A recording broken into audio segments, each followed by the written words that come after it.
Ngayong araw mga boss ay nandito tayo sa Isuzu para kunin yung order natin na Isuzu Travis. Ayan o, ngayong araw to mismo dumating at ayan na, kukunin na natin to. Bali, isang linggo nga pala namin to hinintay at ngayong araw nga ay may dumating na isang unit lang. So, ayan. At nag-request na kami na ipa-tinted yan kasi may free tinted daw sila. So yan, pinalagyan namin ng medium. Pero yung sa likod niya ay clear lang yung glass. Ayan. Ito yung sa likuran niya, sobrang laki at marami kang maikakarga dito. Pwedeng pang pasahero o pwedeng mga materyales na anong gusto mong ilagay dyan pang negosyo. Panghakot.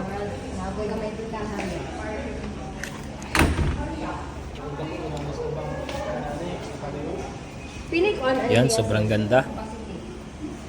At sobrang tibay.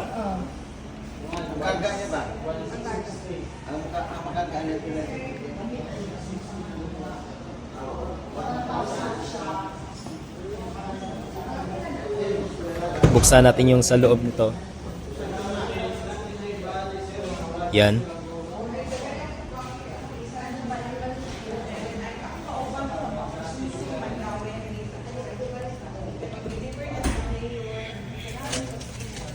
So ito yung hitsura ng loob ng Travis.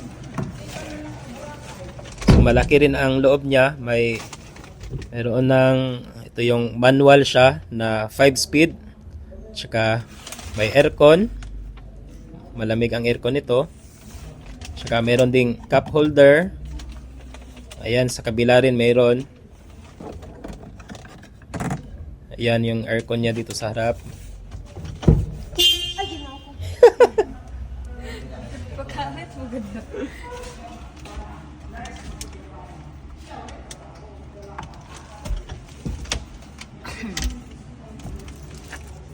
Duha day makaling ko din. Duha. So, removable yung glass dito sa likod. Pwedeng tanggalin para kung gusto nyo mag-usap-usap kayo ng mga pasahero nyo ay magkakarinigan kayo. Ayan. So, dalawa yung pwedeng maupo dito sa harap. Tatlo kasama ang driver. Ito yung fuse box niya at saka yung compartment dito sa harap. Yan. So, papaandarin muna natin to. Ayan, umandar na. May stereo din pala to dito.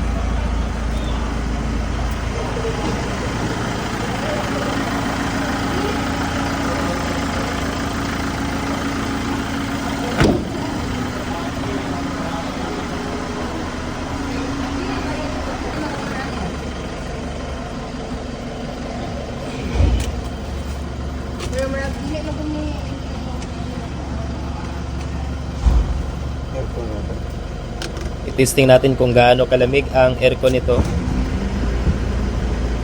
Yan. So number 1 pa lang ay malakas na yung hangin niya at ang lamig na. Ayan o. So kahit number 1 lang ay malakas na at malamig na yung aircon ng Isuzu Travis. So para ka lang nasa kotse nito.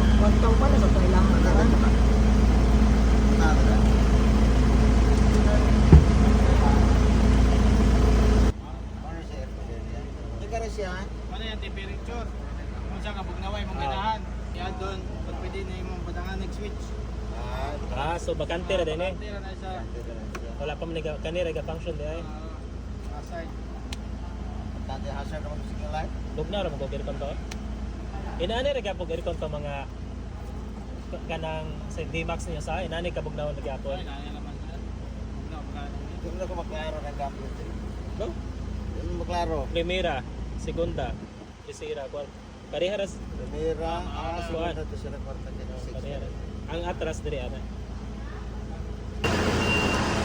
Ito rin pala yung 2025 model ng Isuzu MU-X nila. Yan. Sobrang ganda din sa loob niya ay ito ay automatic transmission. Yan. So, sobrang ganda rin ang interior nito. Ito naman ay ang 2025 D-Max. Isuzu D-Max. Yan.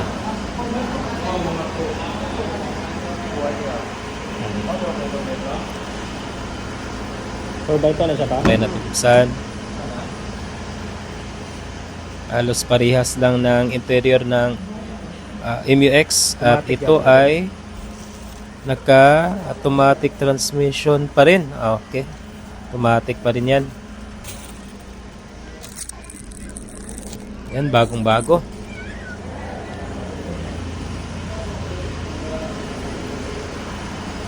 So ito lang yung display nila dito sa kanilang showroom, ang Isuzu D-Max, MU-X at saka Travis. At dito nga ay nag-explain si ma'am tungkol sa kung ano ang dapat gawin sa brand new Travis natin, mga dapat iwasan, at saka yung first change oil niya at ibang basic pang kailangan malaman. Binayaran pala namin to ng cash dahil mas malaki kasi ang discount kaysa nag-installment ka ng bagong sasakyan. Dagdag sakit sa ulo lang.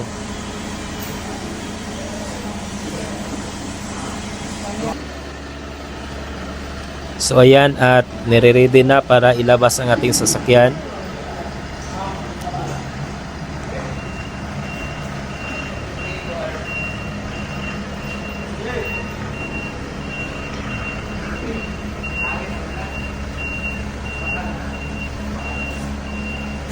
Paatras ra, Nek?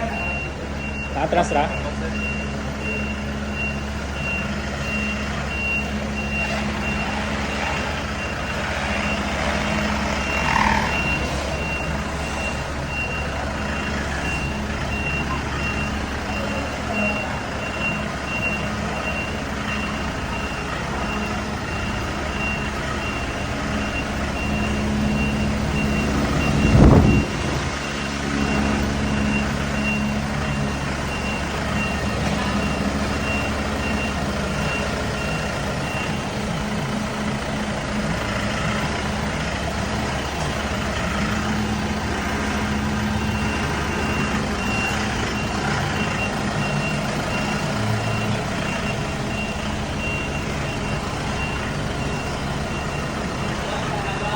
Ayan, at nakalabas na.